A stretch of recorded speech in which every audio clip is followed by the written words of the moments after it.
Hi, this is Jimmyclaws, and as you may be aware, I made Wolverine's claws for X-Men, X-Men 2, and X-Men 3. I'm here today to tell you that I'm going to be selling off a few pieces of my collection, and you'll find the stuff showing up on eBay. And I've done it this way because throughout my career with the X-Men series, I've been asked a million times from people to buy claws, and it's always been no, because it's proprietary. But a lot of water under the bridge now, and I've had several offers from people to buy the entire collection, and I'm not selling it. I think everybody should have a chance at it, not just one guy with a big checkbook. So it's going to come out in little pieces. Just pay attention, and I'm just going to keep feeding videos as I get inspired to do them and talk about the X-Men Claw experience.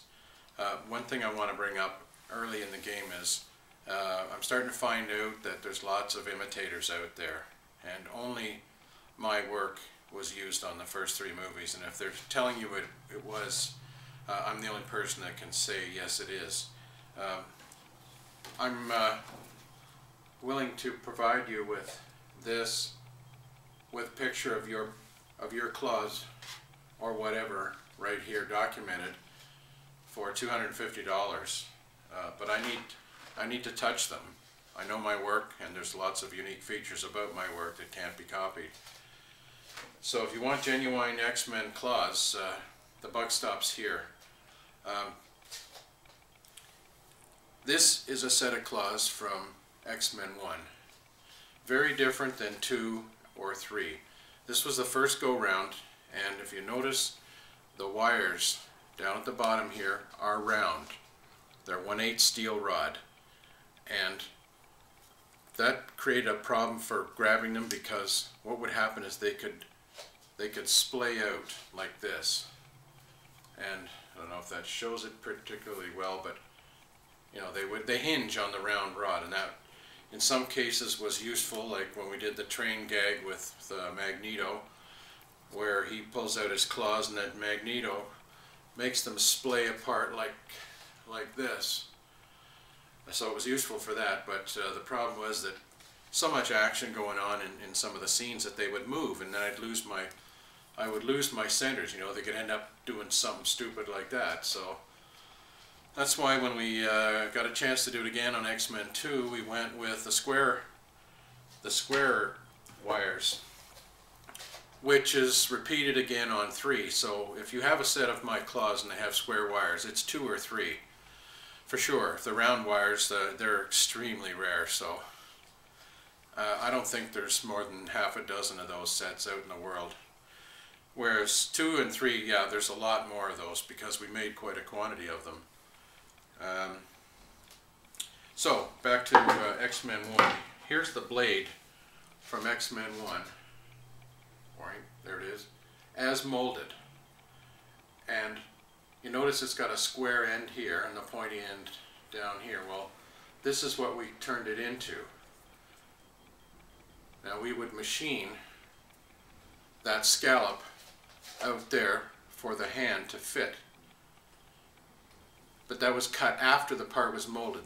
If you have one of these, they're also very rare, because this was the first shots out of the mold back in 1999, and there was only so many of them made.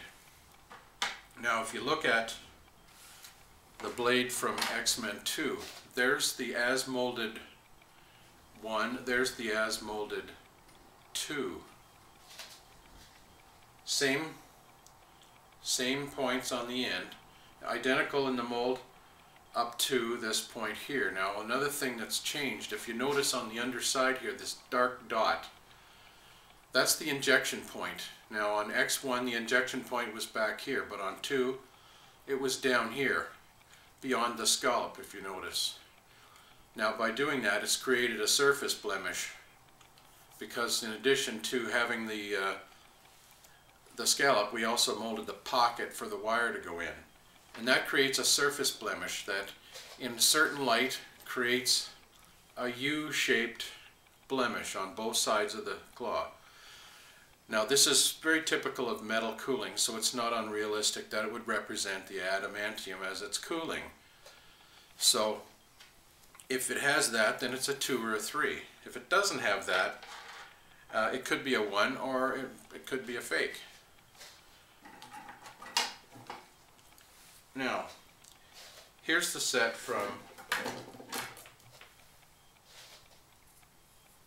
2, and again, sharp corners on the inside of that scallop. And on 3, what's different about 3 is, well, here, I'll bring back there's a 2 as molded. It's got the pocket in the end. Yeah, I'm new to this camera business, so indulge me. There we are. There's 3. Look at them side by side, but if you turn them, you can see that, well, for one thing, on 2, the end is very square, sharp. On 3, it's rounded over. So we changed the mold to accommodate that. And also, this inside scallop here, on 2, it's very sharp, and on 3, it's all dull and soft. And we molded that in. But basically, from this point down, there's no difference. These are identical from 1, 2, and 3. From there down, they're all exactly the same. Came out of the same mold. And the same color that made all of them came from the same bag, because color goes a long way. The natural color of the material is sort of clear, so we add the color to it. The silver is added, and it's a pigment, and I have the same pigment I've used on all 3 movies. So that ties them all together. So I think that's about all I wanted to cover today. Like I said, I want it open to everybody. I think everybody that's an X-Men enthusiast deserves a chance to buy something that's original and documented. So happy hunting.